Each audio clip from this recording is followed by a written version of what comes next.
the sky. Mabuhay division na pilihan. Pictures all over the land. Bringing the treasures of the past.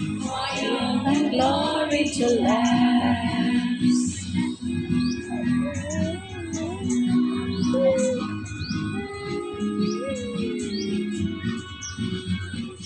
Honor and dignity are quest, hand in hand, so for excellence. Efforts and determined mind, to get sufficient, we journey side by side. Mabuhay division na pilihan, to the test of time, holding the mission and vision of God, His blessings and His word. Mabuhay division na pilihan. Mabuhay, mabuhay.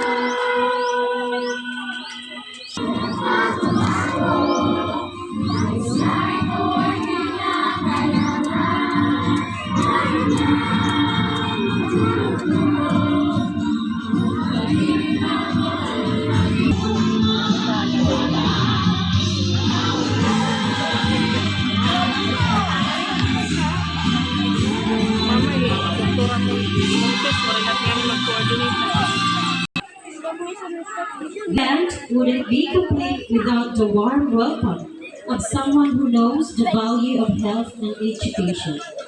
Please help me welcome our teacher in charge, Mr. J.C. Rosales, to give his welcome message.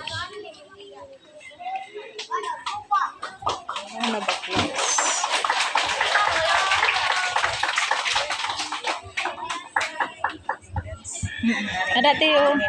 Oh, may dangada ka ng parent. Our public schools district supervisor, the very active, young, and energetic Ma'am Christine Nerva, to our division dentist and mastermind leading out an activity, Dr. Joanne, or here also, to our barangay captain, Honorable Jonas Jr. V. Hadolgo. Cap, thank you so much. And of course to our nurse, division nurse, school nurse, and district nurse, nurse Zalalain Reyes, to our rural health unit midwife and nurses also who are around. Parents, barangay councils also, who are here, headed by no less than the Punong Barangay, Honorable Jonas. Thank you for supporting our programs and activities here in school. Good morning to each and everyone. As we are gathered here today to celebrate the 21st National Oral Health Month at Dinhing Hap Pinamunghan Elementary School, basta magbrugligay lang kita katanan. And of course, this event has been made possible through the tireless efforts of our teachers, who have worked behind the scenes to prepare everything for today's celebration. And preparation, gibuhat tanan ng mga teachers because unfortunately, may dalat kita mga equally important events nga ginatenderan dito may hayan. So, anakon lagi sarigan nga nabilin nga mag-prepare hiniya na para yung maging successful in the event are the teachers and of course the OIC, Ma'am Mary Chris Davalos.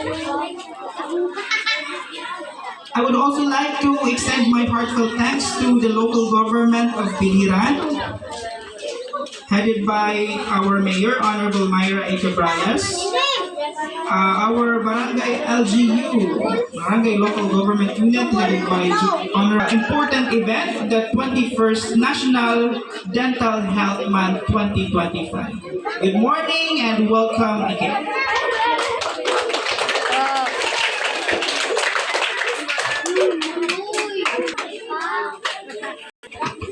Mr. J for that heartfelt message. Today, we are also graced by the presence of several key individuals who have tirelessly worked to make this event possible. Let us hear from the thoughts and insights, starting with a message from our ever-dedicated OIC PSDS, Dr. Maria Cristaline G. Miraca. A warm round of applause.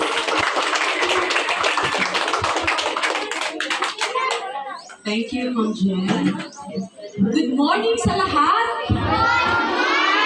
It's nice to be seeing beautiful faces. Sige nga, may I see the beautiful faces of our children and also to all of this sitting in wireless naman po. I can, sige nga, may I see? Sige nga, kasi oral, diba? Yung activity natin is Oral Health Month. So, dapat, yung mga ngipin natin ay, di ba?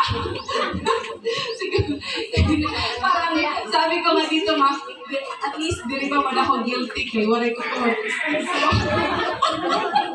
so at least, parang hindi naman kahiga-higa if ako yung mag-encourage na magkaroon ng magandang ngipin. Di ba? Lalo-lalo na sa mga kabataan. So, but before that, please allow me to have my acknowledgement of these particular people who really invested their effort and their time. Of course, kahit gaano ka-busy, si Sir Jay Rosales, always from Hayat. Thank you so much for having me. Of course, the all-out effort of Dr. Jo, our SBO Jantis, Doc, thank you so much. And of course, with the participation of our district nurse, si Ma'am Shasha, at saka si Ma'am May. And of course, with the support of the stakeholders, si Barangay Cap, talagang very, very active si Cap. Natutuwa ako pag yung school na pupuntahan ng mga kapitan. Kasi hindi lahat, honestly, hindi lahat ng mga kapitan ay mga supportive.